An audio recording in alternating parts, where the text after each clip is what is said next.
भिवानी के महम रोड पर Sunflag multi speciality hospital का शुभारंभ हुआ। रोहतक और दादरी के बाद सनफ्लैग मल्टी स्पेशलिटी हॉस्पिटल अब भिवानी में लोगों के उपचार के लिए अपनी सेवाएं देगा। सनफ्लैग के निदेशक डॉक्टर दिनेश संसनवाल ने बताया कि उनका भिवानी से पुराना नाता रहा है और उन्होंने अपने करियर की शुरुआत भी भिवानी से ही की थी।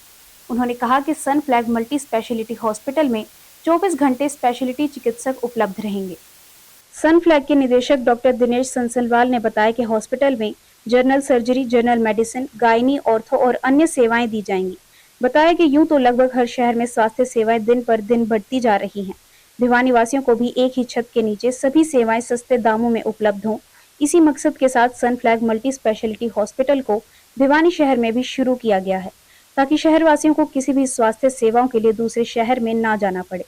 हॉस्पिटल के शुभारंभ पर पहुंचे प्रबुद्धजनों ने भी हॉस्पिटल की सेवाओं को लेकर हॉस्पिटल को सराहा और उनके इस पहल पर शुभकामनाएं प्रेषित की। मैं सारे डॉक्टरों को और मेरी सिस्टर नर्सों को बधाई देता हूँ। उन्होंने ऐसा आधुनिक हॉस्पिटल खोला है। ये हॉस्पिटल आजकल के युग में बहुत ज़रूरी है। तो आजकल बीमारियों को चरम सीमा पर है। ऐसे हॉस्पिटल, आधुनिक डॉक्टर हैं, आधुनिक सब प्रकार का सिस्टम है। ऐसे हॉस्पिटल की बहुत ज़रूरत थी।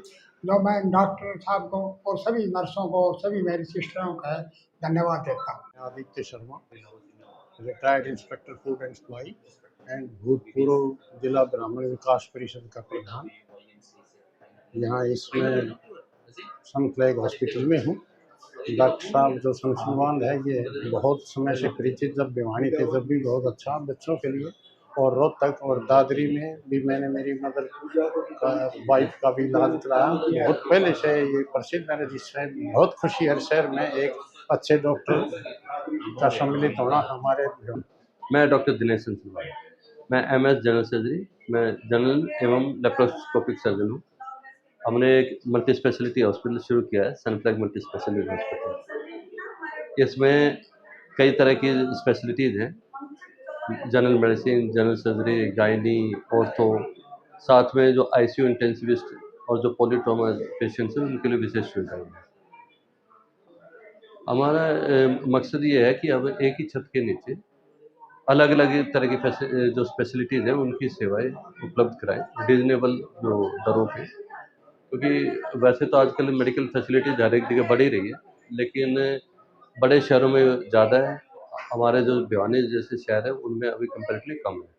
तो हमारा मकसद यही है कि लोगों को बाहर रोहतक, हिसार या गुड़गांव के लिए ना जाना पड़े, उनको ये सुविधाएं अपने शहर में मिल जाए। और अब चलते चलते अहमदाबाद विमान हादसे के बाद पूरे देश में शोक का माहौल है। इससे पिछले कई विमान हादसों की यादें ताज़ा करती। चरखी दादरी में भी 29 साल पहले 2 विमान के टकरने से 350 लोगों की मौत हो गई। मृतकों में यात्री सहित विमान का स्टाफ भी शामिल है। हादसे के बाद अस्पताल में केवल 298 डेड बॉडी लाई गई, जिनमें से सरकार ने मरने वाले 118 लोगों की पहचान होने पर उनके परिजनों को बुलाकर शव सौंप दिए, जबकि 91 लोगों की बॉडी तक नहीं मिली थी। उस दौरान शवों का अंतिम संस्कार चरखी दादरी के काफी पुराने कब्रिस्तान में एक साथ किया गया था। सभी शवों को जमीन में जेसीबी से गड्ढा खोदकर दफनाया गया। मृतकों के अंतिम संस्कार में सभी धर्मों के गुरु भी शामिल हुए। सभी 350 मृतकों का रिकॉर्ड बनाकर 3 स्थानों पर शवों को दफनाया गया था। चरखी दादरी के चिड़िया मोड़ के पुराने कब्रिस्तान में सरकार की ओर से 29 साल पहले हुए विमान हादसे का बोर्ड भी लगाया गया है।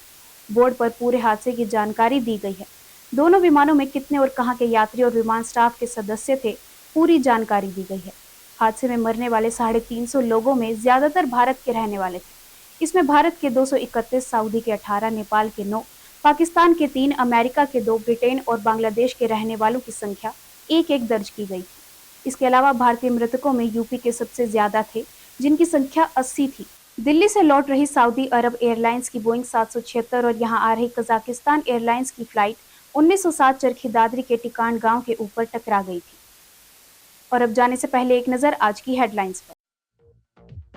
सरकार जातिगत जनगणना को लेकर गंभीर नहीं, कहा अजय चौटाला ने। लोहारू रोड पुल निर्माण में तेजी की मांग को लेकर जन संघर्ष समिति ने किया प्रदर्शन। पानी की अनियमित आपूर्ति से जनजीवन हुआ अस्त व्यस्त, वार्ड 25 के लोगों ने जताया रोष। भिवानी में भी शुरू हुई सनफ्लैग अस्पताल की सेवाएं। अब मुझे दीजिए इजाजत और देखते रहिए आपका अपना चैनल भिवानी हलचल।